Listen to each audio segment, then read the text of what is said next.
Hey boos, hey, it is your girl, the Rising Phoenix Empath, coming at you from Maryland. And I want to jump on real quick today and I want to ask you, will you come with me while I make my DIY salve for eczema? That's right. I've been in the kitchen brewing up and cooking up a recipe to help my son with his eczema. Okay, and it's been working. I'm going to do a salve and a serum combination. But what I'm starting today is the salve portion of it. Okay, and what really inspired me to do this is because it's been a real concern for me lately. What's been triggering his eczema, I don't know. But suddenly, one day it may be a little red, and then the next day it's full on lesion, literally an open wound, and it bothers me. It's scary for me. I don't want him going to school with an open wound on his head, for many reasons, and I just don't want him to be uncomfortable. Right, so maybe about a week and a half ago, I started to formulate a serum for him that has been working, more so than the creams. He has been prescribed at least 10 different creams for 10 different things. And out of the 10, maybe 9 of them are all steroidal. And in me doing my research about eczema, I ran across somebody who was suffering from topical steroid withdrawal. And what that is a skin condition. Well, it's a skin condition that when you have been on topical steroids for a period of time, once you stop taking them, your skin reacts.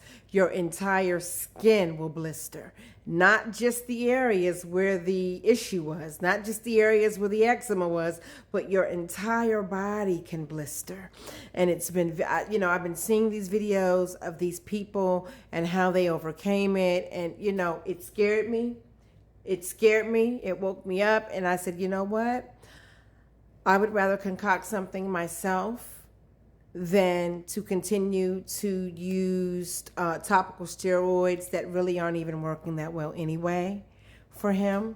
I think I'm not demonizing modern medicine, because I think topical steroids have a place, and I think that they can be used for a season, right? But when that season is up and the topical steroids are no longer working, and you've been using them for so long, and you too can develop topical steroid withdrawal, it's a very, very scary thing. And it's something that's so uncomfortable, and it looks excruciating, and something that would really mourn my spirit if I had to watch my baby go through that. So I've been in the kitchen. Okay, the serum's been working well for him. The most we've had, the lesion on the back of his head is gone. The most we've had is a little bit of redness, but that's only when we first wash, because we wash his hair every day. Okay, that's only when we first wash. Then it settles down after that. But it really inspired me to walk in my gifting and to formulate something that works for him. And I want you guys to know that before it works for you, understand that it did in fact work for me.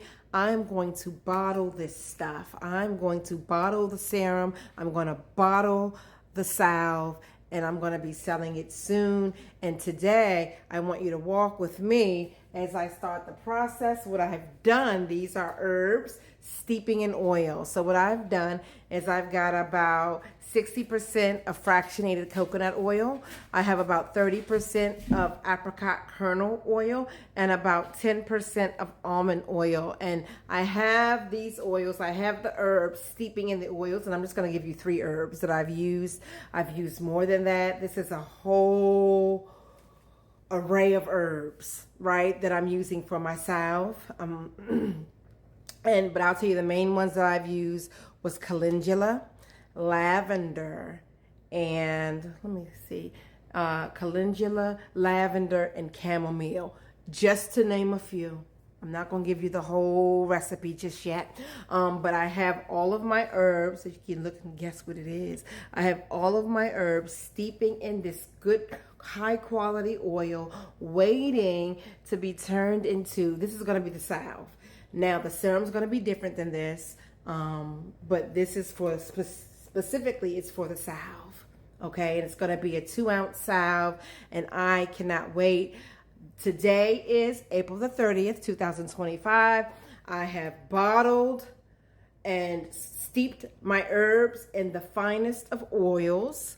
And in a month's time, I'm going to be getting the oil out, and I'm going to be starting my video on getting the salves heated, melted, and canned and solidified. I'm so excited. Come with me as I make a do-it-yourself eczema salve that'll be for sale. Stay tuned. Oh, and let me just tell you really quickly why I picked the oils that I picked. The fractionated coconut oil is really, really, really good for eczema. There has even been studies that's shown and proven that fractionated CMT oil, coconut oil, is excellent for eczema, specifically dermatitis. Okay, and that's why I picked coconut oil, fractionated.